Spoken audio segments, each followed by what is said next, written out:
해마다 12월 25일이 되면 예수 그리스도께서 이 땅에 오심을 기념하는 성탄절로 성탄 감사 예배를 드리곤 합니다. 예수 그리스도는 하나님의 독생자이시죠. 하나님 나라에서 천군 천사들의 호의를 받으며 만세 무궁토록 영광 받으시는 그러한 하나님의 본체이시지만은 2000년 전 이 땅에 인자 사람으로 오셨습니다. 그러니까 이 땅에 예수 그리스도께서 왜 사람으로 오셔야만 했나? 하나님이 우리들을 사랑하시고 우리들과 함께 하시며 우리들에게 복 주시기를 기뻐하시지만 모든 사람이 죄를 범하였기에 하나님의 영광에 이르지 못하게 되었고 그 일을 안타까이 여기신 예수 그리스도께서 이 땅에 오셔서 하나님과 우리 사이에 가로막힌 죄악의 장벽을 허물어 내시기 원하셨습니다. 그래서 예수님이 이 땅에 인간들의 죄의 문제 해결하려고 오실 것에 대해서 천군 천사들이 예수님의 육신의 아버지가 될 요셉에게 미리 이야기를 했죠. 아들을 낳으리니 이름을 예수로 하라. 이는 그가 그들의 백성을 그들의 죄에서 구원할 자이심이라고 미리 이야기를 했고, 하지만 너와 아직 결혼하지 않았고 또 함께 잠을 자지 않았지만 성령으로 잉태돼서 그 아들을 낳게 될 거다. 구약 성경 이사야서에 보라 처녀가 잉태해 아들을 낳을 것이요 그 이름을 임마누엘이라 하리라 했는데, 그 구약에 예언된 그 말대로 내 아내가 처녀 맞다. 하지만 하나님의 영 성령으로 잉태돼서 메시아를 이 땅에 태어나게 할 거고, 그 메시아는 하나님과 우리 사이에 막힌 죄악의 장벽을 허물어내는 일을 감당할 것이기 때문에 그들의 죄를 그 백성을 그들의 죄에서 구원할 자라는 의미의 여호와의 구원하심이라는 의미의 예수라 이름을 짓게 될 것이고, 하나님과 함께하는 그 은총을 베푸는 사역을 감당하기 때문에 하나님이 우리와 함께 하신다라고 하는 임마누엘이라 칭하게 될 거다.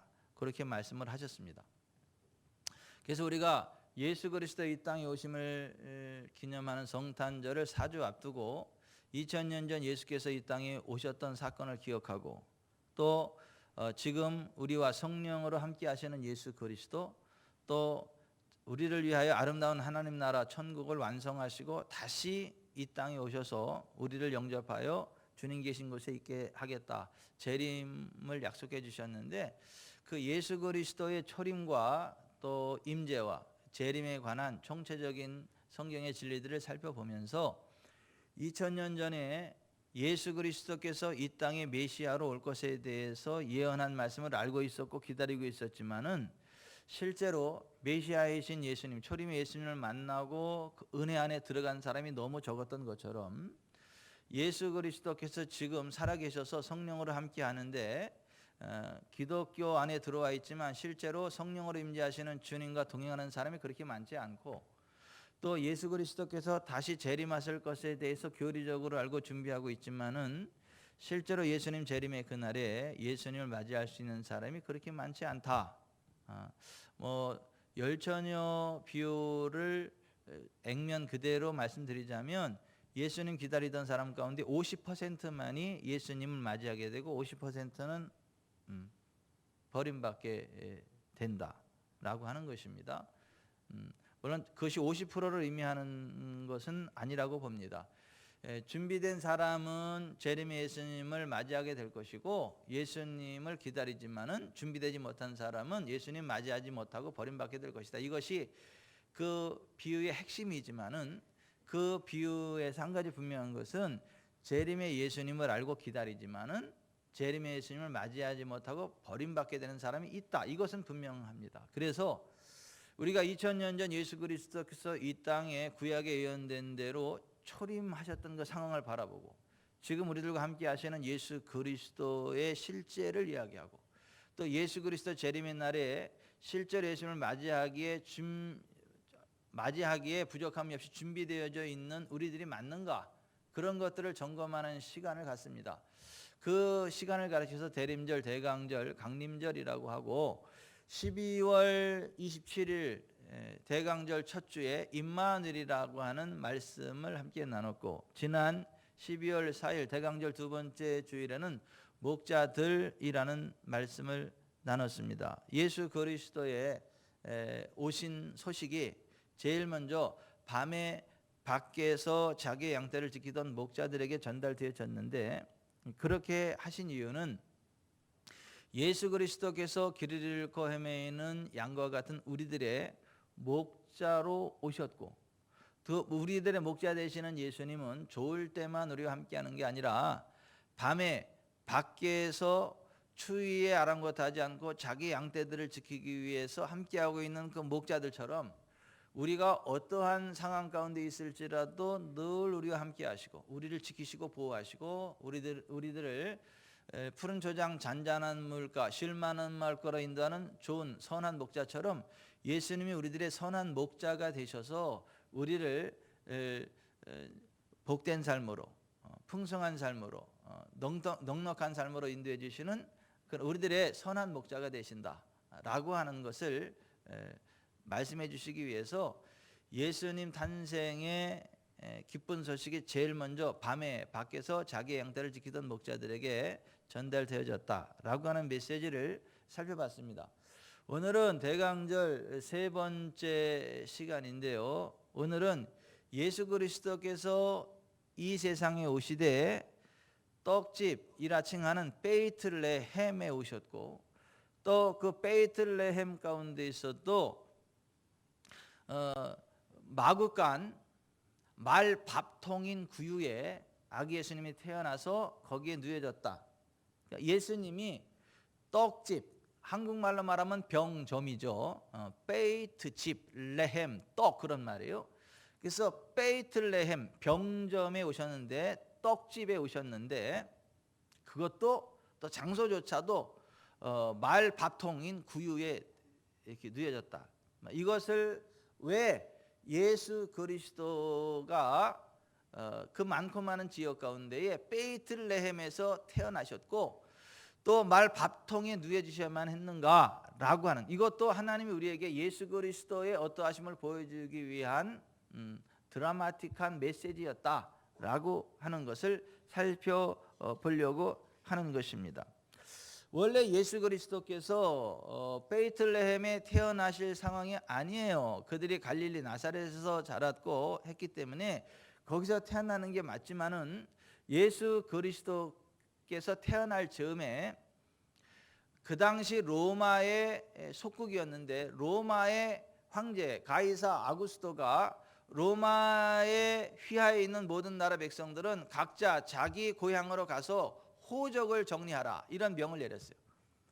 그때에 동정녀 마리아의 몸에 성령으로 잉태된 예수께서 출산하게 임박한 그 시점인데, 황제의 명령이기 때문에 그 무거운 몸을 이끌고 유대 땅 베이틀레헴으로 갈 수밖에 없었습니다. 왜냐하면 예수님의 육신의 아버지인, 법적인 아버지인 요셉은 다윗으로부터 솔로몬의 계보를 따라 나온 다윗의 자손이었고, 또 예수님이 성령으로 잉태해서 육신의 혈통으로 입고 오신 마리아는 다윗에서 나단 계보로 흐르는 또 다윗의 자손이었습니다.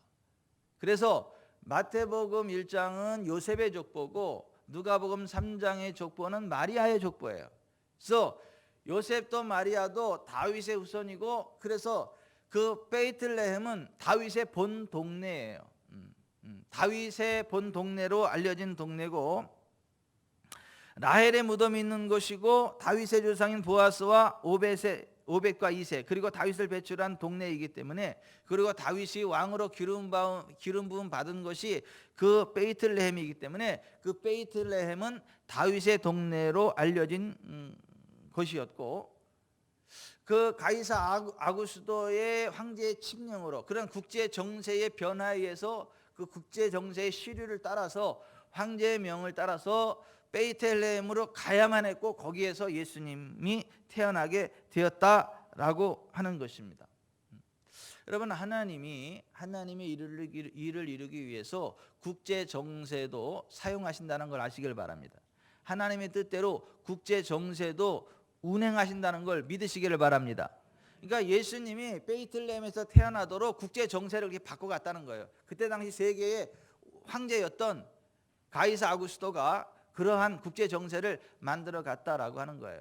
여러분, 우리가 지금 2022년 이제를 마무리하는 그 시점에 와 있고 2023년을 우리가 맞이하고 있는데, 2023년 다들 경제적으로 어려울 거다, 20% 정도 경제가 다운이 될 거고 모두가 힘들고 어려울 거다, 이러한 이야기들을 쭉 하는데, 여러분, 하나님 안에 있는 사람들은요 오히려 업되는 걸 믿으시기 바랍니다. 오히려 더 좋은 부흥의 한 해가 될 것을 기대하시기를 바랍니다. 하나님은 국제 정세도 사용하신다. 무엇을 위해서? 하나님의 뜻을 이루기 위해서, 하나님의 영광을 드러내기 위해서, 이 땅에 메시아이신 예수 그리스도의 영광을 드러내기 위해서 국제 정세를 사용하신다. 하나님은요 영원토록 변치 않으십니다. 지금도 하나님은 만왕의 왕이시고 국제 정세의 왕이시고 모든 것들을 그 마음의 ön대로 역사하시는 전능하신 하나님이신 걸 믿으세요. 그래서 예수님이 베이틀레헴으로 가서 태어나도록 그렇게 조치하셨다라고 하는 거. 그리고 그 이제 만삭의 몸을 가지고 이제 베이틀레헴으로 갔는데, 그 생각해 보세요. 갑자기 천하로 호적하라는 명령이 내렸으니 한두 사람이 아니고 모든 사람들이 함께 그쪽으로 몰려들다 보니까 이 여관이 부족하죠.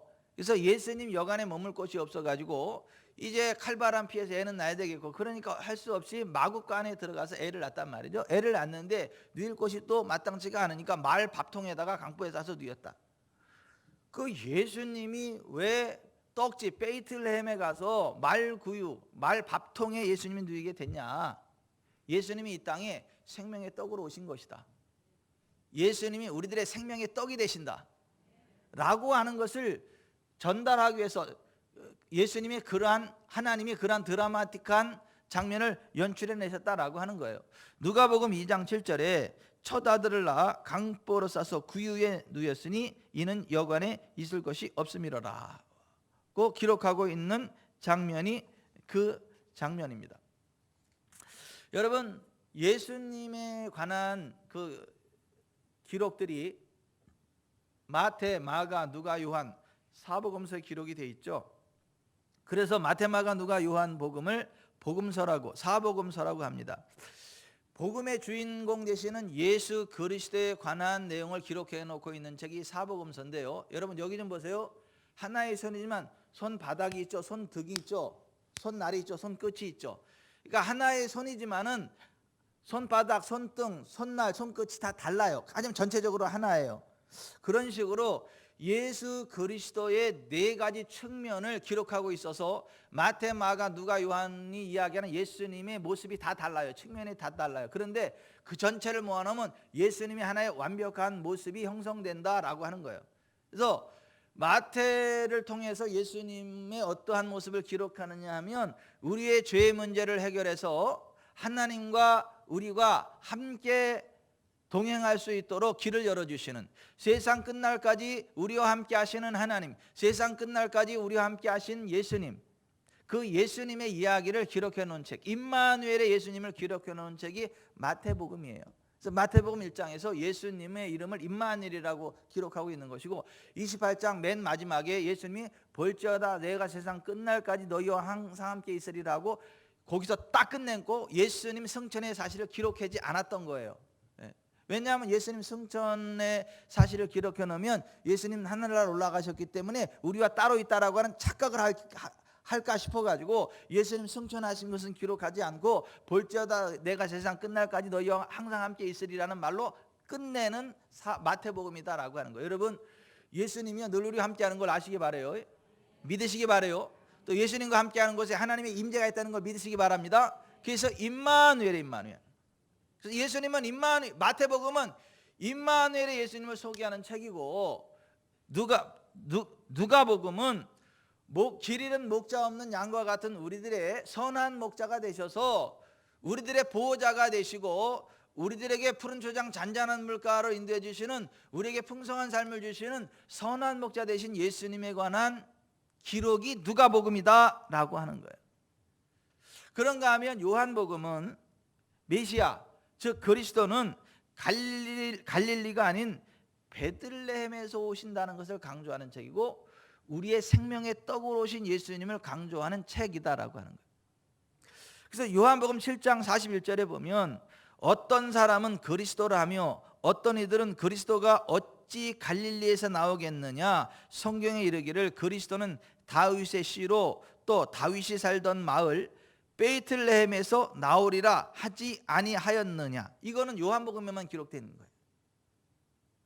요한복음 6장 35절에 예수께서 이르시되 나는 생명의 떡이니 내게 오는 자는 결코 줄이지 아니할 터이요 나를 믿는 자는 영원히 목마르지 아니하리라. 48절 내가 곧 생명의 떡이니라. 55절 내 살은 참된 양식이요 내 피는 참된 음료로다. 그러니까 요한복음에서는 예수님이 우리들의 생명의 떡으로 오셨다, 생명의 떡이시다, 그 생명의 떡이신 예수님을 믿으면 산다, 그 생명의 떡이신 예수님을 믿으면 배고프지 않다, 그 생명의 떡이신 예수님을 믿으면 궁핍하지 않다, 넉넉하다, 결코 부족함이 없다. 그것을 계속해서 강조하는 책이 요한복음이다 라고 하는 거예요. 그래서 예수님이 내 살은 참된 양식이요 내 피는 참된 음료로다 라고 말씀하시는 것이고, 예수님이 그 떡집인 베이틀레헴의 떡그릇인 구유에 누여지셨다 라고 하는 것을 기록하고 있는 것이고, 이게 미가서 구약 미가서 5장 2절에 기록되어 있는 것이고, 마태복음에서 이 부분을 인용하고 있는 것이고, 그 부분에 대한 장황한 설명이 요한복음에 쭉 기록되어지고 있다라고 하는 것. 따라서 하십시다. 베이틀레헴에 오신 예수님은 생명의 떡으로 오셨고, 생명의 떡이신 예수님을 먹는 자는 결코 줄이지 아니할 것이고 결코 목마르지 아니할 것입니다. 풍성한 삶이 펼쳐질 것입니다. 넉넉한 삶이 펼쳐질 것입니다. 결코 줄이지 아니할 것입니다. 결코 목마르지 않을 것입니다. 이게 베이틀레헴 떡집에 오신 예수님이 주는 메시지예요.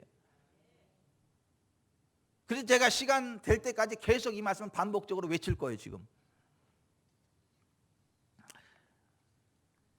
예수님이 떡집이라 칭하여지는 베이틀레헴에 오신 이유가 바로 그것이다. 그 예수님이 베이틀레헴 떡집에 오셔서 우리들의 양식을 공급하시는 하나님의 은총이 우리 가운데 부어지고, 예수님 안에서 모든 어둠이 떠나가게 되고 모든 빈핍함이 떠나가게 되고 넉넉한 풍성한 삶이 우리 가운데 주어지게 되고 하나님의 영광과 권능이 우리 가운데 부어지게 된다. 이것을 미리 그림자적으로 보여주는 책이 구약의 룻기 있어요. 룻기서. 룻기는 룻이라는 한 여인에 대한 기록인 것 같지만 실제로는 메시아 그리스도가 베들레헴에 오실 것에 대한 준비 작업을 보여주는 책입니다. 룻이라는 여인을 통해 보아스의 아들 오벳, 즉 다윗 왕의 할아버지가 나오고, 오벳을 통해 다윗 왕의 아버지인 이새가 나오고, 이새는 메시아 그리스도의 조상인 다윗 왕을 낳았기 때문입니다. 그런데 그 이야기의 시작이 베이틀레헴 떡집에 떡이 떨어지는 것으로부터 시작이 돼요. 베이틀레헴에 기근이 들려가지고 먹을 것이 없는 상황으로부터 시작이 됩니다. 근데 그 베이틀레헴에 어떤 사람이 있었느냐 하면은 나오미라는 여자가 있어요. 나오미라는 여자는 하나님의 은혜 안에서 기쁘고 즐겁고 복되고 윤택한 삶을 살아가던 여인이에요. 그래서 그 이름 자체가 기쁨, 즐거움, 윤택함, 온화함이라고 하는 나오미예요. 근데 그 여인이 또 나의 하나님이 왕이시다, 엘리멜레크, 나의 하나님이 멜레크 왕이다 라는 그런 아주 신실한 믿음의 고백을 하는 멋진 믿음의 남자를 만나서 결혼을 했어요. 그래서 엘리멜렉과 나오미가 만나서 결혼을 했으니 얼마나 하나님 기뻐하시겠어요. 하나님의 은혜가 차고도 넘쳐가지고 기련과 말련이라는 두 아들을 낳았어요. 그리고 그들이 경제적으로도 윤택하고 유복한 삶을 살았어요. 베이틀레헴에서 가장 유복하고 윤택한 삶을 살았단 말이죠.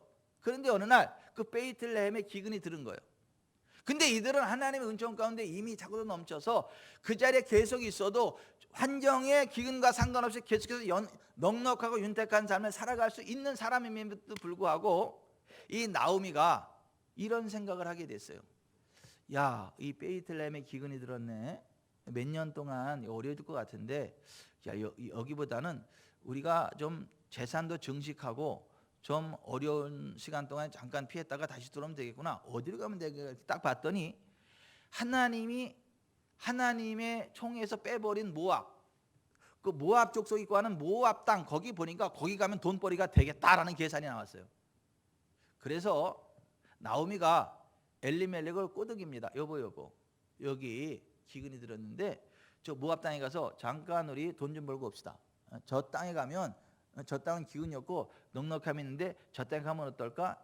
엘리멜렉이 안 돼. 우리가 하나님 백성인데 뭐 가면 되겠어. 여기 우리가 하나님 기뻐하는 이 땅에 있고 하나님을 섬겨야지. 아 여보 그러지 말고 저기 저 모압 땅 봐. 저기 기름지고 좋지 않아. 저기 잠깐 가서 우리 돈 좀 벌고 오자. 이거 돈벌이가 되는 땅. 지금 돈이 없는 것도 아니에요 지금. 근데도 그 기근 때문에 더 부자 되려고 남편을 자꾸 꼬드기는 거예요. 그러니까 10번 찍고 안 넘어가는 남편 없다고. 맞아요? 10번 찍고 안 넘어가는 남편 없다고 계속 나오미가 그러니까 엘리멜렉이 그래 그럼 그러지 뭐. 그리고 그냥 그 나오미를 따라서 말론 기련과 함께 모압 땅으로 간 거예요. 근데 거기는 하나님이 가지 말라는 땅이에요. 하나님이 기뻐하지 않는 땅이에요. 하나님이 청에서도 빼버린 저주받은 족속이. 그런데 돈 되니까 거기 간 거예요. 그 땅에 갔는데 엘리멜렉이 시름시름 아프기 시작을 해요. 하나님이 경고하는 거거든요. 그러면 나오미가 즉시 깨닫고 돌이켰어야 되는데 미련하게 버틴 거야. 계속 버티니까 그냥 엘리멜렉이 죽어버려. 이 시간이 흐르다 보니까 아들들 결혼을 시켜야 되는데 거기에 하나님 백성들 없잖아요. 다 모압 여인들이잖아. 그러니까 모압 여인들을 데려다가 며느리로 드려요. 예. 오르바와 나오미라고 하는 두 며느리를 드려요. 그런데 며느리를 드리자마자 아들들이 그냥 죽어버려. 그러니 그러는 동안 한 10년이 지났어요. 이게 10년 모압 땅에서 10년 지나고 나니까 나오미도 홀로 된 여인, 오르바도 룻도 홀로, 남편이 다 죽었어. 셋이 홀로 된 상황 가운데 있어요. 얼마나 슬픕니까? 얼마나 마음이 아픕니까? 그 남편들 다 죽고 나니까 경제력도 떨어지죠. 사회력도 떨어지죠. 뭐 마음의 기쁨도 사라지죠. 너무너무 당혹스러워. 그러던 와중에 나오미에게 어떤 소식이 들려왔냐 하면 여호와께서 베이틀레헴을 돌보사 양식을 주셨다. 거기는 다시 풍성함이 회복되었다라는 소문을 듣게 돼요. 그래서 자부들과 함께 베이틀레헴으로 돌아가려고 딱 그랬는데 그러다가 생각을 해보니까 며느리들이 너무 불쌍해. 결혼하자마자 남편들 죽었는데 내가 데려가면 뭐 하냐고. 그러니까 야야 니들 그냥 청산 가보니까 그냥 니들 친정으로 돌아가서 다시 재혼해라. 그래서 살아. 나는 내가 살아야 될 땅은 여기가 아니라 하나님의 땅 베이틀레헴이다. 난 거기 돌아갈 거다. 그렇게 이야기를 했어요. 그게 룻기 1장 6절에 보면 그 여인이 모압 지방에서 여호와께서 자기 백성을 돌보시사 그들에게 양식을 주셨dam을 듣고 이에 두 며느리와 함께 일어나 모압 지방에서 돌아오려 하여 라고 하는 구절이 그거예요. 그 오르바와 나오미가 룻이 네 친정으로 돌아가라는 이야기를 들었을 때 오르바는 못 이기는 척하고 어머니 아쉽지만 제가 어머니 말씀에 순종해서 갈게요. 그러고 갔어. 근데 룻은 뭐라고 이야기를 하냐면, 아니요, 어머니의 하나님이 나의 하나님이 될 거고, 어머니의 백성이 나의 백성이 될 거고, 어머니 가시는 곳에 나도 갈 거고, 죽는 일 외에 내가 어머니를 떠날 일 없습니다. 어머니의 하나님이 나의 하나님이에요. 그래서 나오미의 하나님 여호와를 자기 하나님으로 믿어. 그리고 여기 있으면 신앙을 가질 수가 없으니까 어머니 따라 가가지고 어머니 하나님 함께 섬긴다라고 결심을 해요. 그래서 룻과 나오미가 베들레헴으로 돌아오게 되는 거예요. 근데 10년 동안 모든 걸 다 잃었잖아요. 그러니까 몸도 폭삭 늙고 마음도 폭삭 늙고 마음이 너무 처량한 상태예요. 그 10년 만에 베들레헴에 돌아오니까 나오미가 돌아왔다는 얘기가 소문이 쫙 들어서 사람들이 몰려들어요. 왜냐하면 거기 인사거든요. 인사. 유지거든요. 굉장한 부자고 잘 나가던 사람이거든요. 그 10년 만에 돌아오니까 사람들이 다 몰려서 딱 보는데 사람들이 그 나오미를 보자마자 놀라는 거야. Can this be 나오미? 이 사람을 나오미라고 할 수 있어? 그렇게 온화하고 그렇게 윤택했던 나오미가 완전히 쭈글쭈글, 몸은 다 축나고 병들고 남편도 없고 아무것도 없고 혈혈단신, 이방 여인, 이방 며느리 하나 데리고 온 모습을 보면서, 야, 이 사람은 나오미 맞아? 이렇게. 그러니까 나오미도 너무 부끄러워가지고 나를 나오미라 하지 마라. 이게 나를 즐거움, 기쁨, 온화함이란 그 나오미라 하지 마라. 나를 마라라 하라. 마라라는 말은 쓴, 고통, 아픔 그런 얘기예요. 그러니까 나는 옛날에 나오미가 아니고 저주받은 마라와 같은 년이 있다. 그러니까 나를 더 이상 나오미라 부르지 말고 마라라 불러라 이렇게 이야기를 해요. 여러분, 우리가 이 세상 살아가면서 복된 삶을 살아가는 그 힘은 하나님으로부터 나옵니다. 우리와 함께 하시는 하나님으로부터 우리의 복이 주어집니다. 문제없는 삶의 현장으로부터 복이 나오는 게 아니라 우리와 함께 하시는 하나님으로부터 복이 오는 거예요. 아멘. 그래서 정말 중요한 것은 the thing with God, 하나님과 함께하는 그것이 중요해요. 어떤 장소, 환경, the place without trouble, 문제 없는 장소가 중요한 게 아니에요. 문제 없는 환경이 중요한 게 아니라고. 여러분, 어떠한 상황 가운데서도 하나님이 함께하면 흥황합니다. 부흥합니다. 살아납니다. 그래서 우리는 하나님과 함께하는 그 자리에 서 있어야지 문제 없는 장소를 따라가면 안 된다는 거예요. 미안한데 문제 없는 그 장소로 가면 나 때문에 거기 문제가 생겨. 근데 내가 하나님과 함께하는 자리에 서서 복의 근원이 되면 나 때문에 문제가 한 길로 왔다 7길로 떠나가. 그래서 하나님의 부흥이 일어나. 그러니까 우리가 이 룻기서를 통해서 배울 수 있는, 배워야 되는 중요한 교훈이 그거다. 하나님과 함께하는 그것이 중요하지 문제 없는 그 장소가 중요한 게 아니다. 복의 근원은 하나님이시지 환경이 아니다.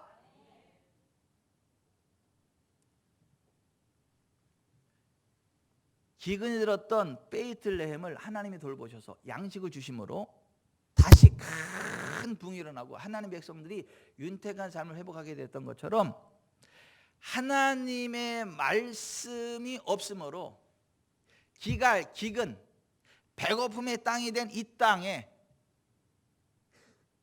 생명의 떡이신 예수님이 오셨다는 거예요.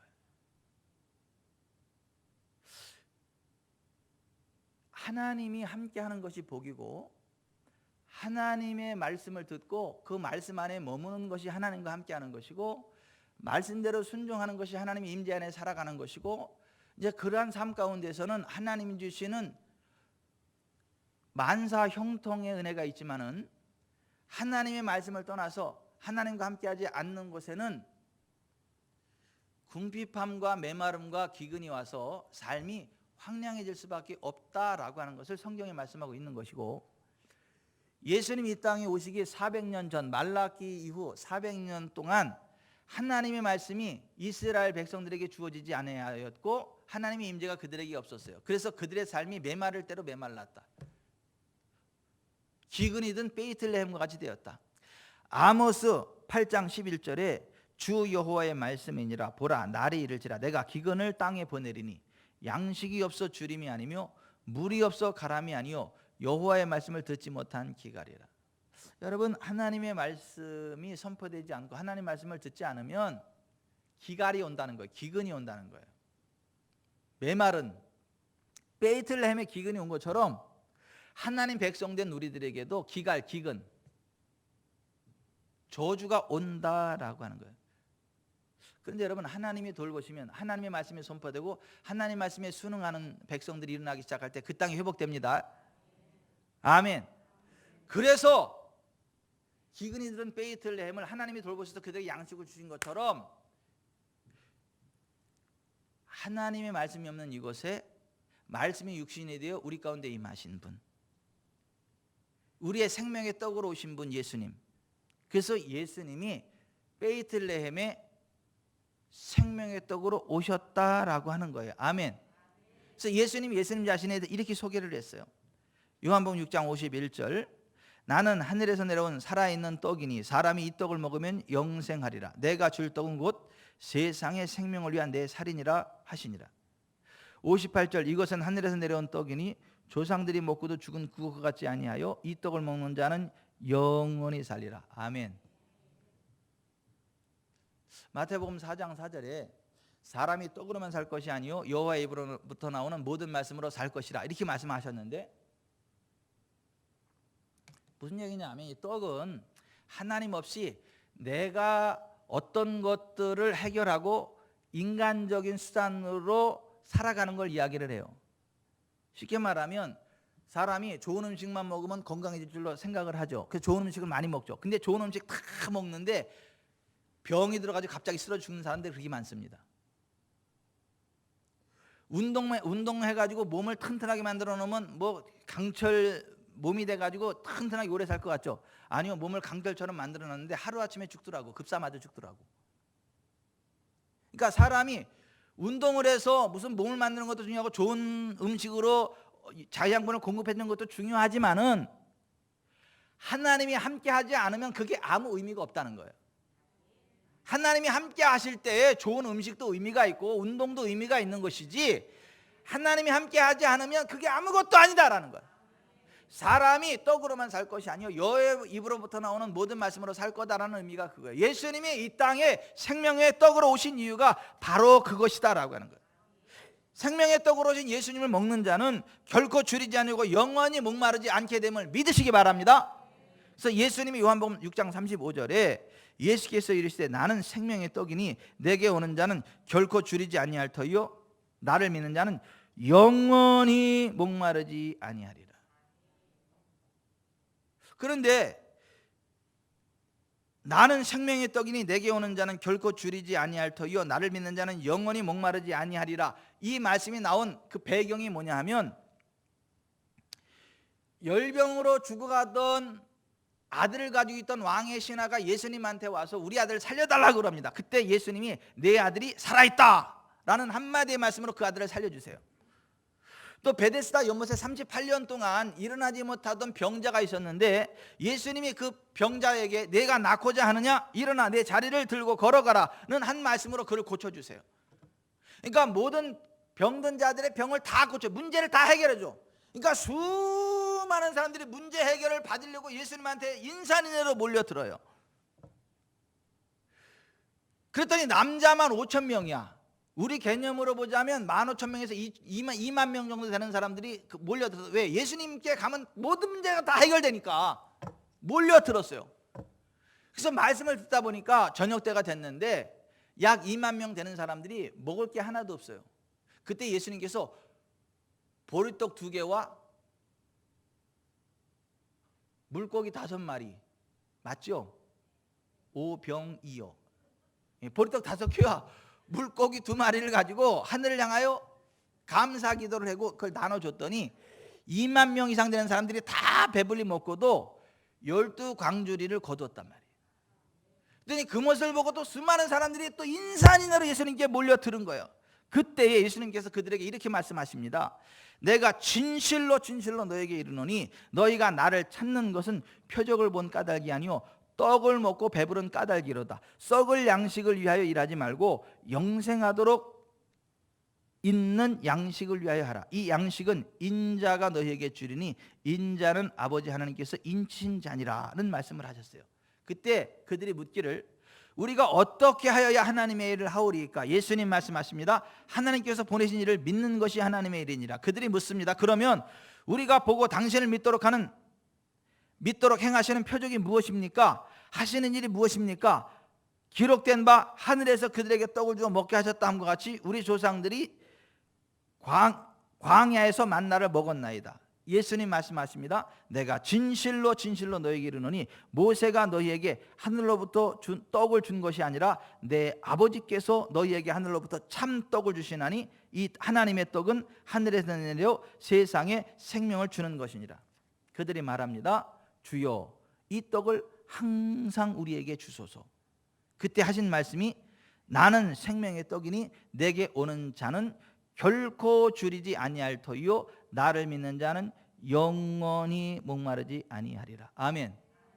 자, 여기 좀 보세요. 이스라엘 백성들이 광야에 있을 때에 먹을 것이 없어요. 나올 구멍이 없어요. 근데 하나님 바라봤더니 하나님이 하늘에서 만나를 내려서 그들의 양식을 주셨다는 거예요. 그들이 광야에서 고기를 먹고 싶은데 고기 나올 데가 없어요. 하나님께 말씀드렸더니 하나님이 사방이 메추라기를 다 그들에게 오게 하셨으니까 날 잡아서 앉아있어 가지고 그 고기를 다 먹게 하셨다라고 하는 거예요.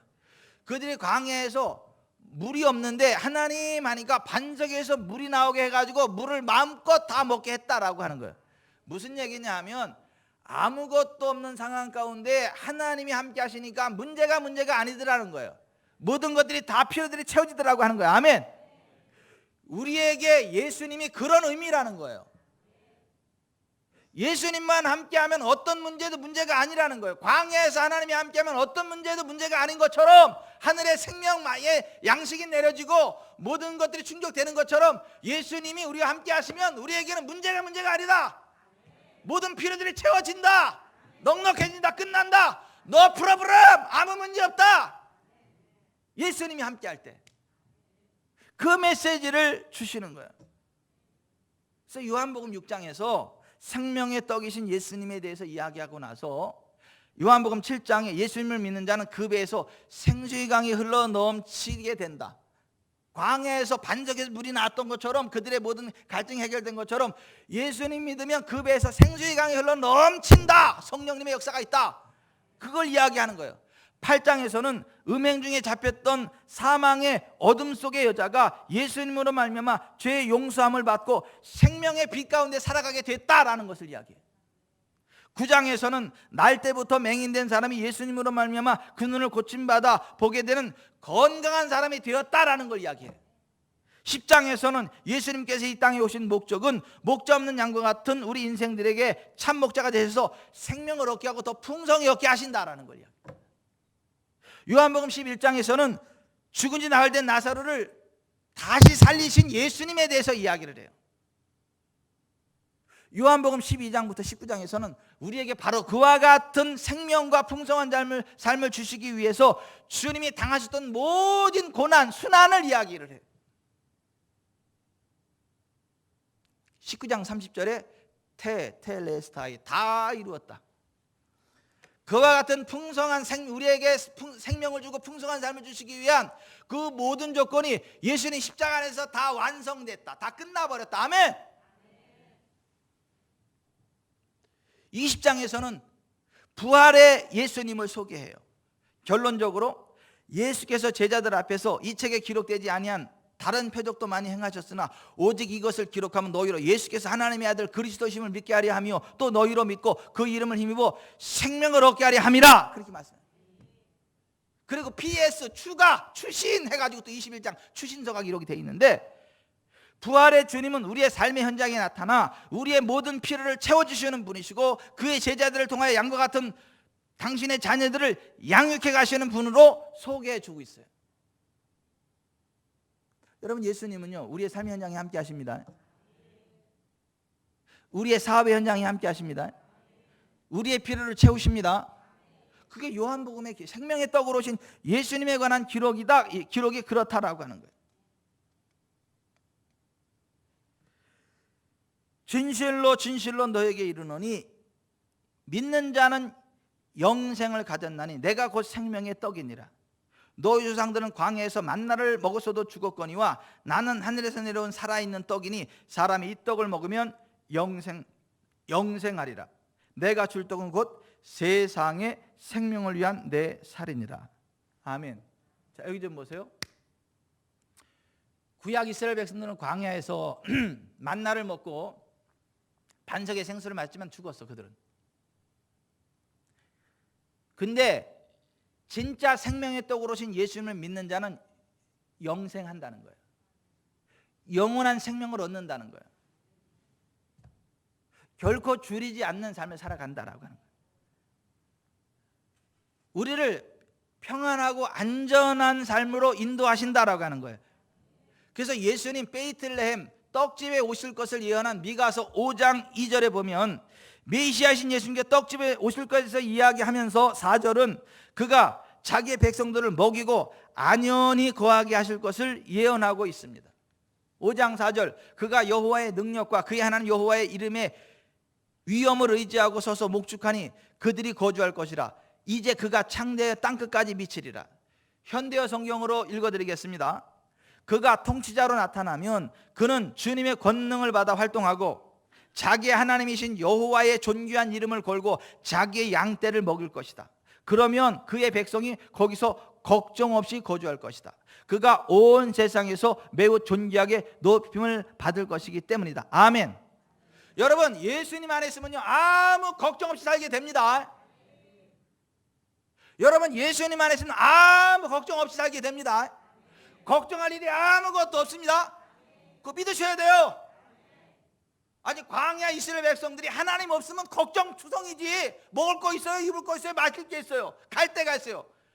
처음부터 끝까지 다 문제야. 다 문제. 하지만 하나님이 함께하니까 먹을 게 나와, 마실 게 나와, 갈 데가 나와. 하나님의 인재가 있어. 너 프로브럼 아무 문제가 없어. 아무 문제가 없어.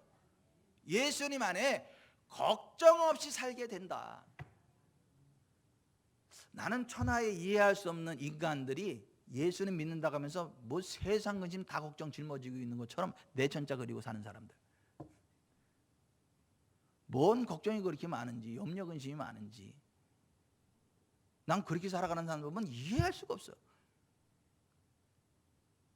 왜 근심하고 왜 걱정하는 거예요? 왜 염려하는 거예요? 걱정 없이 살게 하신다는데. 아파요?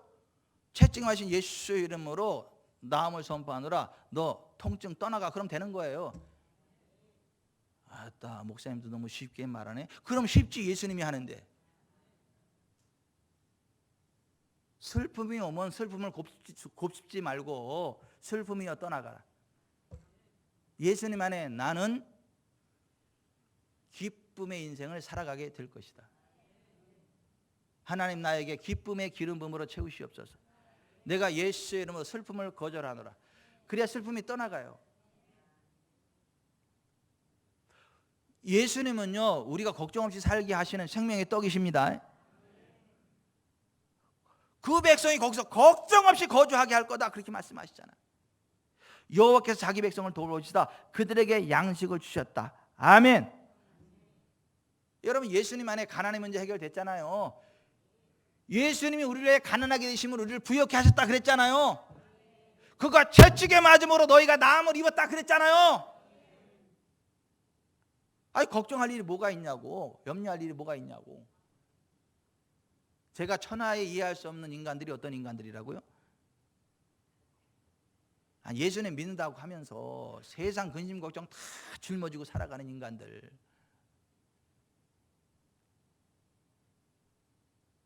제가 인간이라고 표현한 거예요. 그리스도인이 아니고 진짜 찐 그리스도인은 걱정 없이 삽니다. 예수님 안에서 강하고 담대하게 살아갑니다. 아멘. 여러분 찐 그리스도인 되시기 바라요. 진짜 그리스도인 되시기를 바랍니다. 뭐 예수님 안에 다 있어요. 예수님이 다 예비하셨다니까. 예수님 안에 문제 없다니까요. 또 이렇게 이야기해도 그 현실은 안 그래요. 또 그래. 예이.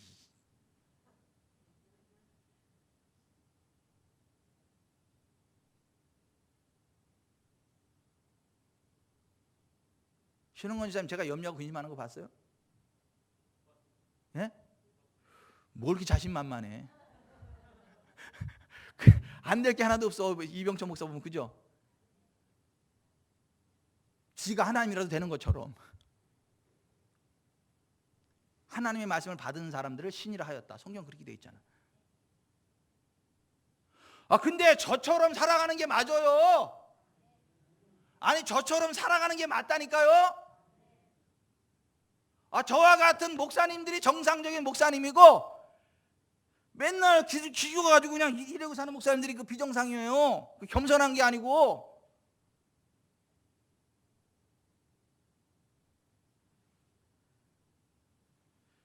여러분 예수님이 다 해결하십니다. 아멘. 사람이 살다 보면요 때로 오해받는 일도 생겨요. 사실 무근하게. 근데 그것도 예수님이 그냥 해결할 걸 믿고 그냥 강하고 담대하고 믿음으로 살아가세요. 하나님이 개입하십니다. 다 개입하신다니까요. 내 군대 얘기 또 한번 해야 되겠다. 제 군대에 있을 때요. 제가 군대에 있을 때 상병이면 군대에서 상병이면 사시나무 떨도 떨어. 밑에 애들이. 거기다 식기조가 되면 사시나무 떨들이 떨어요. 식기조는 뭐냐면 먹는 거하고 군기 담당하는 사람을 식기조라 그래. 식기조는 들어가다 막 두들겨 패고 막 해도 다 맞아야 돼. 그러니까 쫄병들이 식기조가 떴다 그러면 그냥 사시나무 떨듯이 떨어요. 제가 식기조를 거쳤어요.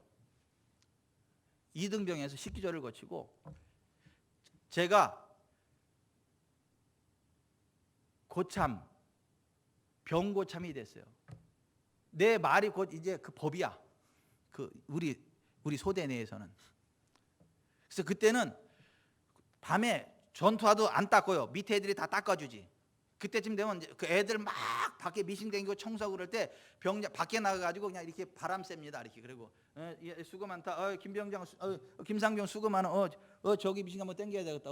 저기 그래. 이렇게 합니다. 영감돼가지고 아무것도 안 해요. 이렇게. 그 이제 그날도 제가 한겨울이야. 찬바람 챙챙 부는데 애들 칼바람 부는데 그 찬물에 막 미싱 땡기고 밖에서 막 전투할 닦고 막 그래요. 근데 딱 밖에 있는데 강명진 상병이 제가 병구참 때예요. 일병 때구나. 강명진 일병이 누구를 막 욕을 하더라고. 막 엄청나게 욕을 하더라고. 뭐 죽일 놈, 하여튼 엄청나게 욕을 하더라고. 어떤 죽일 놈이 옛날에 가만히 들어보니까 나더라고. 나. 거기서 잘근잘근 씹어 죽이는 인간이 나더라고. 나. 응? 이병천 병장 그 새끼 뭐 어쩌고 막 이래. 그 제가 하고 나중에 따로 불렀어. 나중에 따로 불러가지고 야 강일병 내가 다 들었다. 그러니까 얘가 바짝 긴장하더라고. 내가 한 얘기 다 들었다. 근데 왜 내가 그렇게 죽일 놈이냐? 그랬더니 이야기를 하는데 뭐냐면 병고참이 전달을 내렸대. 밑에 애들 군기 바짝 잡고 막 두들겨 패고 뭐 이렇게 해서 군기 바짝 잡아라고 아주 지독한 명령을 내려가지고 자기들이 엄청 두들겨 맞은 거야. 근데 그 명령을 제가 내렸대요. 제가. 저는 그런 적이 없거든요. 내 밑에 애가 저 고흥 사람이요. 하여튼 걔가 내 이름으로다가 자기가 두들겨 패면서 내가 전달 내렸다고. 자기가 막 두들겨 패면서 내가 시켰다고. 그러면서 나한테 다 뒤집어 씌운 거예요. 그래서 내가 강일병 난 하나님 믿는 사람이거든. 내가 하나님 앞에서 이야기하는데 나 그런 적 없다. 나중에 한번 다시 확인해봐. 나 그런 적 없어. 쭉 이야기를 함께 이야기를 했어요. 그랬더니 그 강일병이 감동을 먹어가지고, 왜냐하면 사실무근학생 막 두들겨 맞을 상황인데 오해가 다 풀렸어요. 오해가 다 풀리고 만약에 그때 그 사건이 없었다면 지금까지 나는 죽일 놈인 거야. 그 강명진 일병한테 지금까지 난 죽일 놈인 거야. 그리고 두고두고 얘기했을 거야. 군대에서 뭐 하나님 믿는다는 이병찬이라는 새끼가 있었는데 그 새끼가 나쁜 새끼라고. 그거 막 두고두고 씹을 거야, 날 평생. 그런데 그 오해가 딱 풀어지도록 그러한 사건을 딱 만드시더라고. 그때 나한테 준 편지를 내가 지금도 가지고 있을 거야. 그 성경에 이렇게 이병천 병장님 뭐 쭉쭉쭉쭉쭉쭉 하면서 편지. 여러분, 때로 우리가 인간관계에서 오해받아 가지고 사실무근하게 억울한 일 당할 때도 사실은 생겨요, 살다 보면. 근데 걱정하지 마세요. 하나님이 개입하십니다. 하나님이 간섭하신다니까요. 하나님이 말씀하시고 풀을 수 있도록 하나님이 환경을 만들어 가신다고요. 예수님 안에 걱정 없이 살아가는 복된 인생이 펼쳐집니다. 생명의 떡으로 오신 예수님 믿으세요. 아무 염려 걱정하지 마세요. 주님이 다 예비하셨습니다. 다 채우십니다. 다 치료하십니다. 다 한 걸음 한 걸음 인도하십니다. 주님 내 길 예비하시니.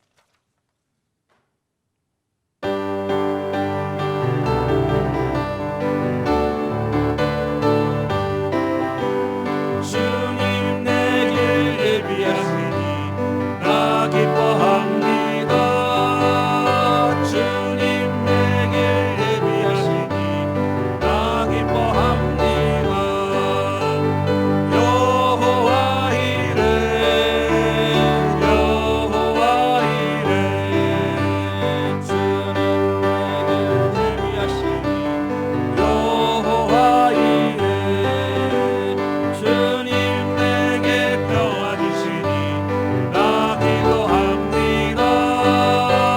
주님 내게 평화 주시니 나 기도합니다. 여호와 샬롬 여호와 샬롬 주님 내게 평화 주시니 여호와 샬롬 주님 내게 승리 주시니 나 찬송합니다. 주님 내게 승리 주시니 나 찬송합니다.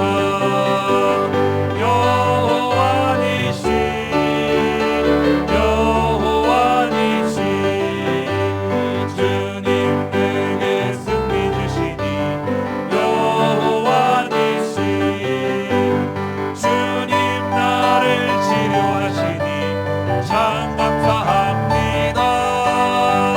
주님 나를 치료하시니 참 감사합니다. 여호와 라파 할렐루야 여호와 라파 주님 나를 치료하시니 여호와 라파 주님 나를 사랑하셨네 날 구원하셨네 주님 나를 사랑하셨네 날 구원하셨네 할렐루야 아멘 할렐루야 아멘 주님 나를 사랑하셨네 할렐루야 아멘. 아멘. 좀 같이 좀 손을 이렇게 하면서 분위기가 좀 맞는데. 아멘. 사모님은 좀 더 높이 들어야 되겠어요. 이게 아니고. 아멘. 그래요, 그래요. 예수님은 생명의 떡으로 오셨어요. 예수님 안에 다 해결돼. 주님 나를 치료하셔요. 주님 나의 필요를 채우세요. 주님 내게 평화 주세요. 주님 나를 구원하세요. 예수 이름으로 귀신 떠나가요. 예수 이름으로 질병 빠져나가. 예수 이름으로 가난의 명이 꺾여. 예수 이름으로 지옥의 권세 꺾여.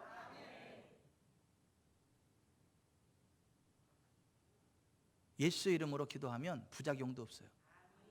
의사들은 약을 많이 쓰다 보면 부작용도 있어. 돈은 돈대로 받아가고. 근데 예수 이름은 돈도 안 받아. 부작용도 없어. 부작용도 없어. 제가 예배 전에 어떤 분 이게 안수기도 하려 했더니 그분이 깜짝 놀라시더라고요. 깜짝 놀라면서 목사님 다음에 내가 요청할 때 기도해 주시라고. 왜 그러냐 그랬더니 어떤 목사님한테 안수 기도 받았는데 엄청 충격적인 일이 그분한테 있었대. 그래서 제가 혹시 내가 선언지면 또 그런 엄청 충격적인 또 생길까 봐 두려움이 있나 봐 그분한테. 그래서 자세히 묻지는 않았는데 괜찮다고 알았다고 다음에 하겠다고. 제가 말씀드리는데요, 예수의 이름으로 선언지면 부작용 없어요. 혹시 양신 역사하는 사람이 선언지면 그런 부작용이 나타날 수도 있는데, 양신 역사하는 사람 있어요. 양신 역사하는 사람. 그러니까 의사들 가운데 돌팔이가 있고, 진짜 훌륭한 의사가 있고 돌팔이 의사가 있고,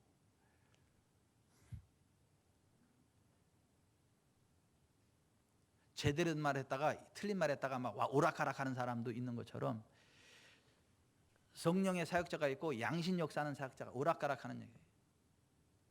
여러분, 성령 안에 부작용 없습니다. 악한 것들이 있어도 조용히 빠져나가지 막 난리 버거지치게 안 해.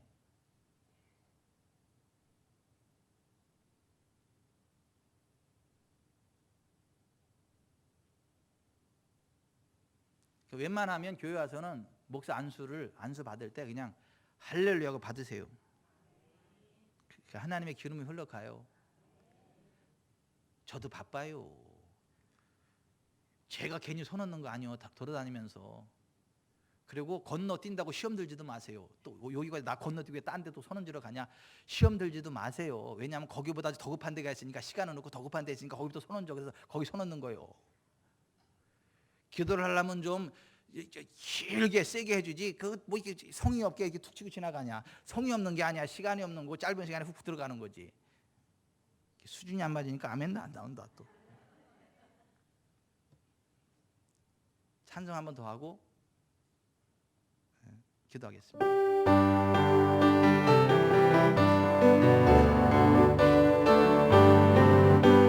주님 내게 예비하시니 나 기뻐합니다.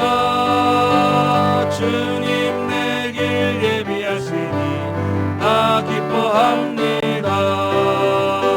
여호와 이레 여호와 이레 주님 내게 예비하시니 여호와 이레 주님 내게 평화 주시니 나 기뻐합니다.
두 손을 얹으세요. 예수님은 생명의 떡이 되십니다. 광야 이스라엘 백성들이 하늘의 만나를 먹고 넉넉한 삶을 살아갔던 것처럼, 반석의 생수로 가람이 없는 삶을 살아가게 됐던 것처럼, 부흥의 동풍으로 사방에 메추라기가 몰려왔던 것처럼 하나님이 늘 함께 하심으로 아무 문제가 되지 않게 되었습니다. 예수님 생명의 떡으로 오셨습니다. 하나님 광야에 이스라엘 백성들에게 만나를 내리셨듯 우리에게 생명의 떡으로 예수님 오셨습니다. 그 예수님 안에 치유가 있고 부요가 있고 평강이 있고 하늘 영광 걷는 기쁨이 있습니다. 예수의 이름으로 염려, 근심, 좌절, 저주 떠나 갈지어다. 내가 염려하지 않겠습니다. 근심하지 않겠습니다. 생명의 떡이신 예수님 믿습니다. 같이 기도하겠습니다.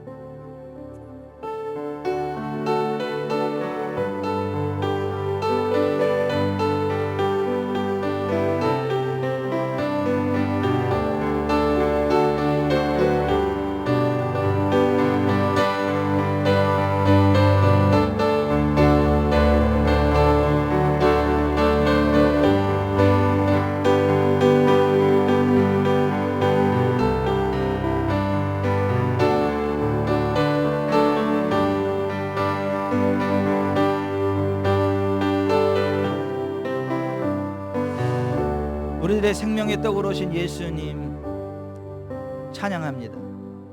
인정합니다. 예수님 안에 걱정 없습니다. 예수님 안에 염려 없습니다. 예수님 안에 질병 없습니다. 예수님 안에 배고픔 없습니다.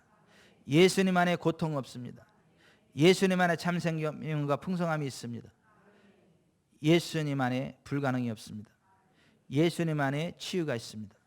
예수님 안에 넉넉함이 있습니다. 염려하지 않겠나이다. 하나님 영광 받으시옵소서. 예수님의 이름으로 기도하옵나이다. 아멘.